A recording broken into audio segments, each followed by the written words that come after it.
It is not just my passion. I see this passion for walls in many people. Any place in the world, when you get out of the airport, one of the first structure you will see is a reinforced earth wall.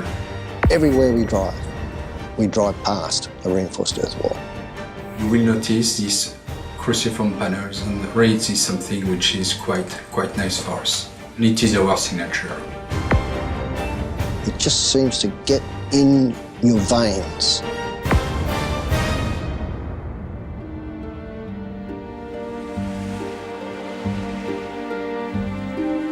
La terre armée est née d'un rêve bâti sur le sable dans une île au milieu de la Méditerranée. J'ai mis des aiguilles de pin dans un tas de sable et j'ai constaté une certaine cohésion.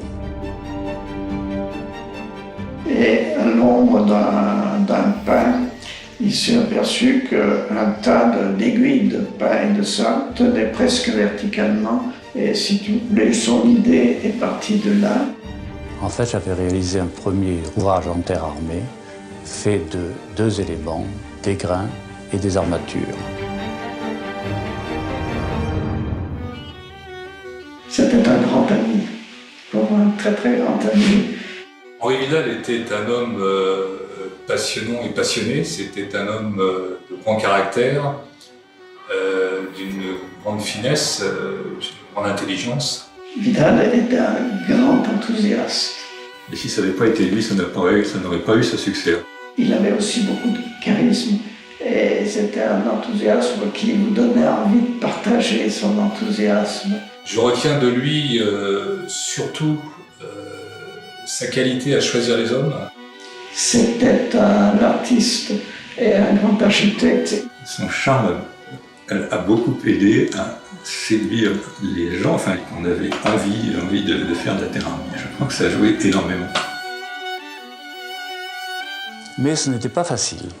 Il m'a fallu 5 ans pour en faire la théorie basée sur le frottement entre les grains et les armatures et pour concevoir une technologie économique et rapide à mettre en œuvre.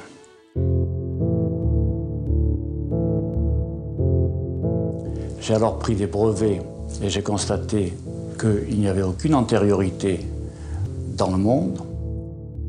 La vision originelle de Vidal en 63 ou avant, c'est quelque chose d'absolument brillant.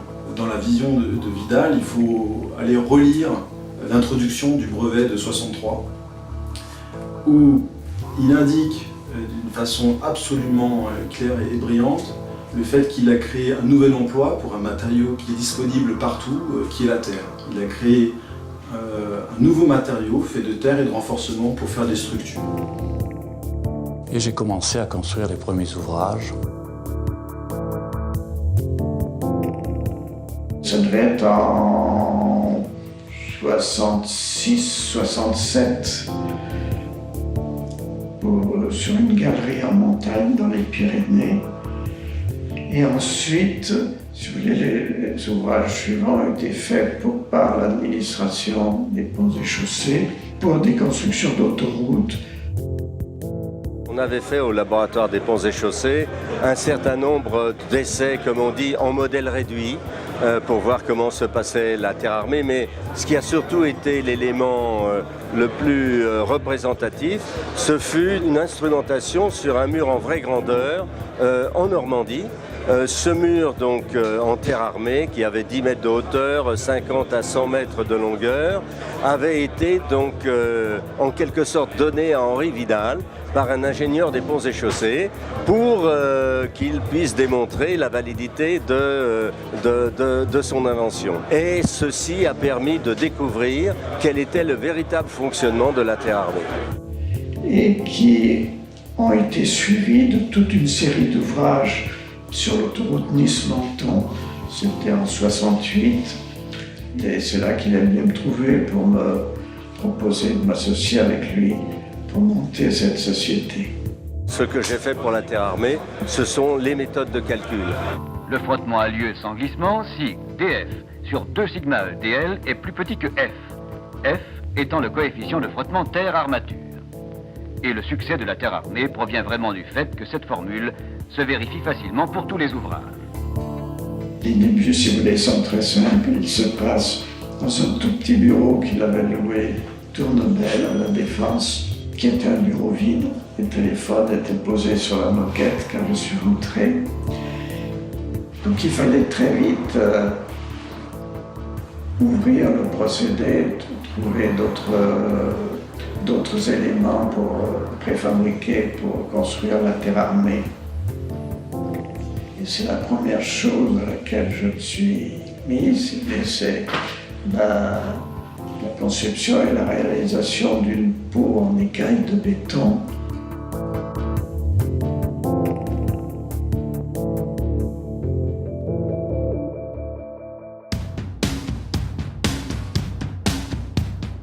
Ricoh was incorporated in the States in 1971. This was the second company formed outside of France, following Ricoh Canada in 1970. Dès le départ, on savait qu'on irait à l'étranger. Mais enfin là, c'était une première occasion. Les autres sont venus après, par le Japon, par l'Espagne, par les États-Unis, à force de pignâtreté. Et là, il a fallu se battre sérieusement.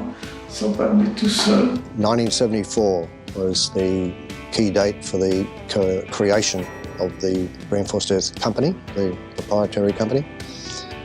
Initially, it was a 50% partnership share with a local businessman. And I think that was one of the keys to the initial success for the company, because it had a local representation right from the beginning. Dick Dyson and his Rief Lefebvre partner, Mike Coleman, obtained a license for Reinforced Earth from Henri Vidal in 1974.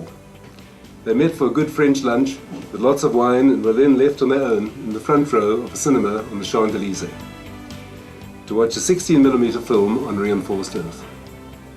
Dyson fell asleep and missed the film, but the license was won, and I started work with Reinforced Earth South Africa as the first employee in July 1975. In most countries, or almost all countries, the local subsidiaries are managed by local people. We have very few expatriate people, and really it's a matter of culture, and the technique has developed over the world in different cultures. We still have a common ground, but after all the local teams, all the business unit managers have adapted the techniques to their own culture, which can be very different from one territory to another one. It's been a fantastic experience for me personally, and I guess Reinforced Earth is the classic marketing study. A new product, a new industry, in fact, created with the introduction of Reinforced Earth, which was recognised as a true invention in civil engineering, which is quite unusual. Au début des années 90, on avait entamé une réflexion sur l'évolution de Freycinet suite à cette première phase, cette première grande phase qui avait vécu des brevets innovations de M. Freycinet lui-même. Et dans ce cadre de réflexion stratégique, nous avions envisagé d'aller vers les spécialités du sol. On avait ciblé la terre armée comme étant une possible acquisition, et je crois que notre discours lui plaisait bien, et on est arrivé à un accord avec lui pour entrer en négociation exclusive.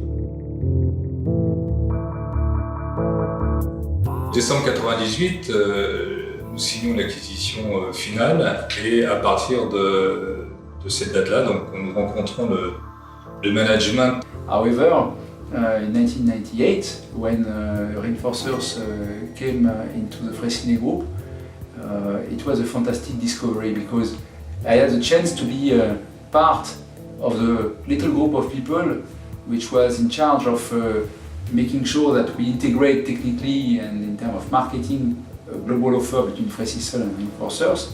In fact, it was a very small part of Freysisol and a big part of Reinforcers.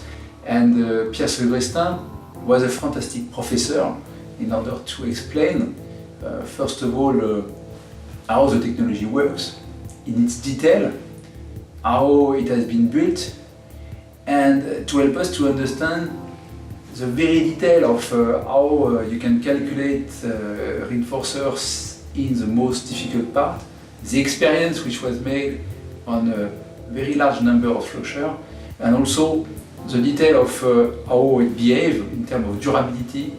I remember when I looked to the graph of the corrosion of the steel within different type of soil, different type of moisture. It was a fantastic discovery. I said, wow. Terre Armée fait partie du groupe Vinci, bien sûr, mais d'abord et avant tout fait partie de Vinci Construction et des métiers de spécialité rassemblés au sein de Soletanche Freycinet chez Vinci Construction. Et en cela, Terre Armée est une niche d'activité avec un modèle très particulier qui est un modèle basé sur l'ingénierie, la fourniture, l'assistance technique aux entreprises générales. Now, I'd like to share some of my favorite memories, starting with one of our primary core values, community spirit. This has resulted in really great relationships with RICO Canada. This includes both important projects that we've worked together and also the free exchange of both technical and marketing ideas and discussions. Also, Menard in the US, where I was actively involved in development of the company here. And to date, we have over 20 projects completed together. We have over 40 years of company history here in this modest company team, which consists of about 20 people, and consistently since the 1970s. We have done quite a bit of development since the early days. L'utilisation de remblais et de renforcement pour faire des structures à une échelle, à cette échelle-là, et avec une vision industrielle, c'est quelque chose de totalement révolutionnaire. Ce que j'ai retenu comme étant le plus important, c'est le développement des armatures à haute adhérence. On est aujourd'hui, à mon avis, à un tournant. Les concepts de base qui ont été développés avec beaucoup de talent suite à l'innovation au début des années 60, ces concepts sont en train d'évoluer vers encore plus d'utilisation de l'interaction sol-renforcement et d'optimisation des structures. On est passé du frottement entre le remblai et le métal lisse au frottement entre sol et sol, le sol étant enfermé entre les nervures des armatures à haute adhérence. Et en même temps, étant donné qu'on mobilisait davantage de frottement, on pouvait, avec une largeur plus faible des armatures, pour le même poids de métal, augmenter l'épaisseur des armatures. Donc augmenter de beaucoup leur résistance à la corrosion. The future of reinforcers will be made by diversification.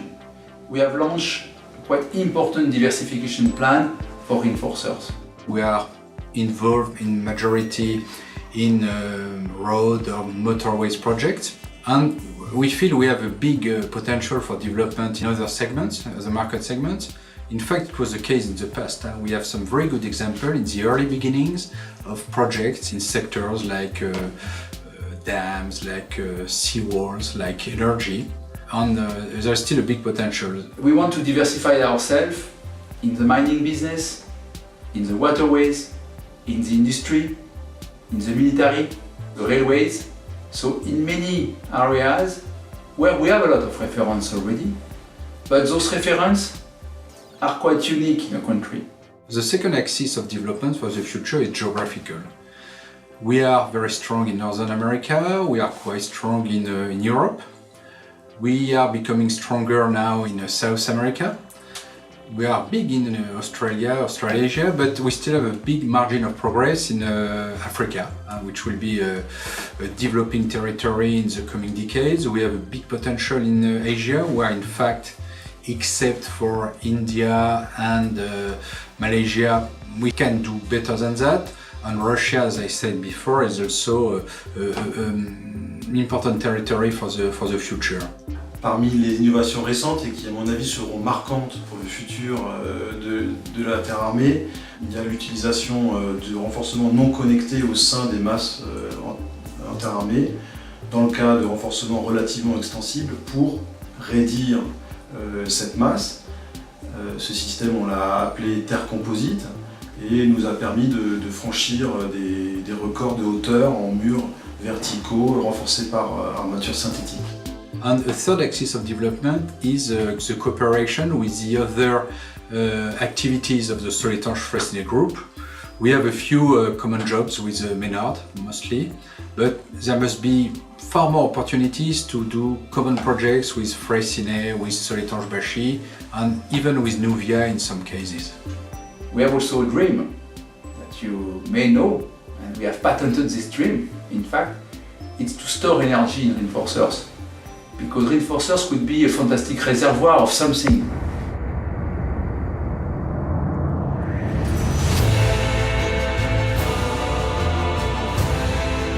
Vidal created, we made it strong. This company is fantastic. They have been ahead for 30 years, and they will be ahead for many years.